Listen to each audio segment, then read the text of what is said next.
আসসালামু আলাইকুম। ওয়ালাইকুম সালাম। তো কেমন আছেন এখন? আপনার কি অবস্থা? এখন তো অবস্থা তো সেরকমই আছে। যাই হোক, আমার যে রোগ হয়েছে বাঁচার মতন ছাইড়ে দিয়েছিলাম, আমি আশা ছাইড়া দিয়েছিলাম। এখন যাই হোক, মানুষের সহযোগিতায় বা আমার অফিসের যে যারা আপনার সাথে চাকরি করে সবাই আপনার অফিসে যারা সহযোগিতা যারা করছে, টাকা পয়সা উঠাই হয়তো আমার আজকে হ্যান্ড ওভার করে দিছে। যাই হোক, কালকে আমি যাব হাসপাতালে ভর্তি হওয়ার জন্য যাব। আপনার কি হয়েছে? ক্যান্সার। এই যে এখানে ক্যান্সার হয়েছে, দুই পাশে। এই জায়গাটা অনেক শক্ত। ব্যথা পান? না ব্যথা না, তো দুই পাশে ফুলে হচ্ছে, ধরা পড়ছে ক্যান্সার। এখন কালকে যাব আমি হাসপাতালে ভর্তি হব। তা সবাই যাতে আপনার জন্য দোয়া করে। আপনারা সবাই আমার জন্য দোয়া করবেন। আশা করি আমি যেন আবার কর্মস্থলে ফিরে আসতে পারি সুস্থ হয়ে। আল্লাহ যাতে সুস্থ করে আমার কর্মস্থলে ফিরে আনে। আমি যেন আপনাদের সাথে আবার কর্ম করতে পারি, এই দোয়াই করি। আপনারা আমার জন্য দোয়া করবেন। যাই হোক দর্শক, আসলে ভাই ওইভাবে আর কি তার বলার আর ভাষা নাই। কারণ মানুষ যখন মৃত্যুর কাছাকাছি হেলে পড়ে তখন আর তার মুখে আর ভাষা আসে না। কারণ ভাই যখন এই যে দেখেন, এই যে ফাইলটা যখন এই যে ফুলাটা সে দেখছে, অনেক দিন হয়ে গেছে, টাকার অভাবে এখনও ভর্তি হইতে পারে নাই। যাই হোক, ভাই যে অফিসে চাকরিটা করতো, এই যে দেখেন, এই যে ক্যান্সারের চিকিৎসার জন্য সাহায্যের আবেদন। ভাই অফিসে দীর্ঘদিন চাকরি করছে। অফিসে চাকরি করার সুবাদে তার সবাই মোটামুটি অনেক ভালোবাসে। তারপরে যখন তার এই ক্যান্সারের কথা শুনছে, যখন শুনছে, সবাই আফসোস করছে, তার জন্য দোয়া করছে এবং আর্থিক সহযোগিতাও করছে।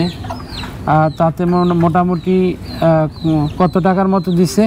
1,35,000। 1,35,000 টাকা তার বাইকে অফিস থেকেই তারা হেল্প করছে এবং বলছে আপনি চিকিৎসা করতে থাকেন, অপারেশন করেন। তারা আশা দিছে, হয়তোবা আশা করি, দোয়া করি যাতে তার আর না লাগে, এই টাকায় জানি হয়ে যায়। এবং আত্মীয় স্বজন যারা আছে আশেপাশে, প্রতিবেশী বা বন্ধু বান্ধব, তারাও কম বেশ করে যার যেমন সামর্থ্য আছে অনুযায়ী হেল্প করছে, তাতেও কিছু টাকা উঠছে। যাই হোক, বাইর যে এই যে এদিকে একটু বলুন, দেখাতো, বাইর যে এই যে বাড়িটা দেখতে পাচ্ছেন, এইটা দীর্ঘদিন সে এখানে বসবাস করে। তার এই যে বাইরে একটা মেয়ে আছে ছোট, এবং এই জায়গাটা যে দেখতে পাচ্ছেন, এটা কিন্তু সরকারি জায়গা। এমন না বাইরে এটা যদি নিজের কেনা সম্পত্তি হয়তো এটা সে বিক্রি করেও তার জীবনের চিকিৎসা করার চেষ্টা করতো। যে জায়গাটাও সরকারি। তারপরও আপনাদের সহযোগিতা পায়া সে ভাই আবার যে জীবনে বাঁচার একটা আশা নিয়ে সে আগামীকাল মহাখালী যে ক্যান্সার হাসপাতাল আছে সেখানে ভর্তি হবে। ভর্তি হয়ে মোটামুটি এই যে সব টেস্ট করা আছে। ডাক্তার ভর্তি হইতে অনেক দিন আগেই বলছিল, কিন্তু টাকার অভাবে সে এই যে দেখেন রিপোর্টগুলা, এই যে টাকার অভাবে সে ভর্তি হইতে পারে না। তারপরে যাই হোক, অফিস থেকে তাকে হেল্প করার কারণে আগামীকাল আল্লাহ দিলে সে ভর্তি হবে। আমিও দোয়া করি, আপনারা সবাই তার জন্য দোয়া করবেন। আর মানুষ সব কিছু নির্ভর করে আল্লাহর উপরে। তারপরও মানুষের দোয়ার কারণে আল্লাহ অনেক কিছু পরিবর্তন করে। তাই আমরা দোয়া করি তার জন্য সবাই। আপনারাও যারা এই ভিডিওটা দেখবেন সবাই তার জন্য মন থেকে দোয়া করবেন, জানি সে আবার তার চিকিৎসা করে। কারণ ক্যান্সার একটা ভয়াবহ ব্যাধি, এটা খুব কমই ভালো হয়। তারপরেও তার যে ক্যান্সার গলার, এইটা বেশিরভাগ ভালো হওয়ারই আশঙ্কা থাকে। এই জন্য সে চিকিৎসার জন্য যাইতেছে। সবাই আপনারা দোয়া করবেন যাতে আবার সে সুস্থ হয়ে তার যে কর্মস্থল আছে সে কর্ম করে খাইতে পারে। এই যে তার ছোট একটা বাচ্চাও আছে, অর্থাৎ তাদের পরিবার নিয়ে জানি আবার আগের মতো সে কারো কাছে হাত না পাততে হয়, সে জীবনযাপন চাকরি করে করতে পারে, সেই দোয়া করবেন।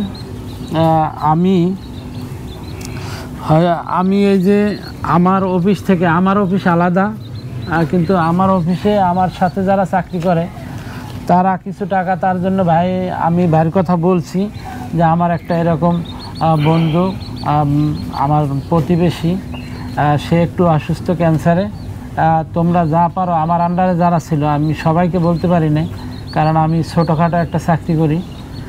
বলার পরে তারা আমার কাছে এই যে 2480 টাকা দিছিল, আর আমি 520 টাকা মিলাইয়া ভাইকে আমার তরফ থেকে, ওই সবার তরফ থেকে, আমার সাথে যারা চাকরি করে 3000 টাকা আমি ভাইকে দিলাম। আর ভাইয়ের জন্য আপনারা যদি পারেন যে না, ভাই যেহেতু অসুস্থ, ক্যান্সারে আক্রান্ত হয়েছে, এই ভিডিওটা দেখে যদি কারো একটু কিঞ্চিত দয়া মনে হয় যে তার একটা বাচ্চা আছে, আসলে তার যে চাকরি করতো গার্মেন্টসে, ওই থেকে মোটামুটি তার সংসারটা ভালো চলতো, কিন্তু তার যে চিকিৎসা করার জন্য এক্সট্রা কিছু টাকা বা মানুষের যে দরকার, আসলে আপনি এক্সট্রা যে জমাইবেন, আপনার যদি আয়টা ওই রকম না থাকে আপনি জমাইতে পারবেন না, হাজার চেষ্টা করলো। যাই হোক, বাইরে ওই রকম আয় নাই দেখে জমাইতে পারে না, তাই আপনারা সবাই সহযোগিতা করার কারণে সে চিকিৎসাটা করতে পারতেছে। তাই আপনাদের যদি কারো কিঞ্চিত এই ভিডিওটা দেখা যে মায়া লাগে বা দয়া লাগে, তাহলে আপনারা ভাইয়ের মোবাইল নাম্বার আমি দিব এই ভিডিওতে, বিকাশ নাম্বার, যদি পারেন যা পারেন কিঞ্চিত হইলেও আপনারা যতটুকু পারেন একটু সাহায্য করেন, এটা আমার তরফ থেকে বলা। তাতে একটা তার যে চিকিৎসার যে ব্যয়বহুল খরচ, এটা সে হয়তো একটু হেল্প পাবে, কারণ 10 টাকা করে দিলেও 100 টাকা হয়ে যায়, আর 10 টাকা একজনে দিলে তার গায়ে বাজে না। এরকম অনেক চিকিৎসা বা এরকম অনেক বড় বড় রোগ থেকে আল্লাহ তাকে অনেককে ফিরাই আনছে। আমরাও দোয়া করি আপনাদের আর্থিক সহযোগিতা এবং মনের দোয়ায় সে আবার আমাদের মাঝে আসবেন।